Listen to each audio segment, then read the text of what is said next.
Estamos aqui, galera, aqui na Praia da Atalaia, plena sexta-feira, curtindo aquele sol maravilhoso. E aí, como tá na praia aí, cara? Tá doido, não tem costume não, da água não, ó, menino. Deixa ele no banho assim. Estamos aqui na Praia da Atalaia, curtindo aquele sol maravilhoso. Plena sexta-feira, quem tem condição é outra coisa. Peguei um caminhãozinho e tal, R$2.000 no bolso. Só pra passar a sexta-feira, tá bom demais. Melhor que isso, só nada, né? Estamos aqui na Praia da Atalaia, show de bola. Primeiríssima, meu amigo.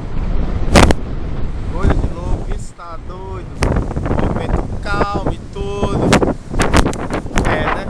Fazer o quê? Quem tem condição é outra coisa. Sexta-feira, 9 horas da manhã, estamos aqui na praia tomando aquele banho gostoso. Tá ligado, né, compadre? É isso aí, prazerzão pra todo mundo aí do liso, que não tem condição de estar na praia.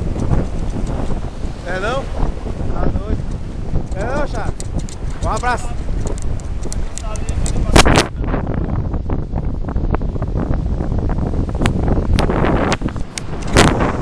Sexta-feira, né?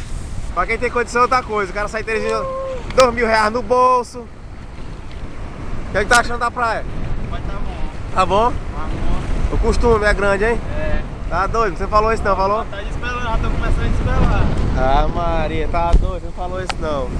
Pois é, galera, vamos pra sessão, um abraço pro Luiz que deu interesse no Torão do Vicente, naquela cultura. E eu aqui, né? Sexta-feira curtindo a praia. Segunda-feira eu vou direcionar o rolê.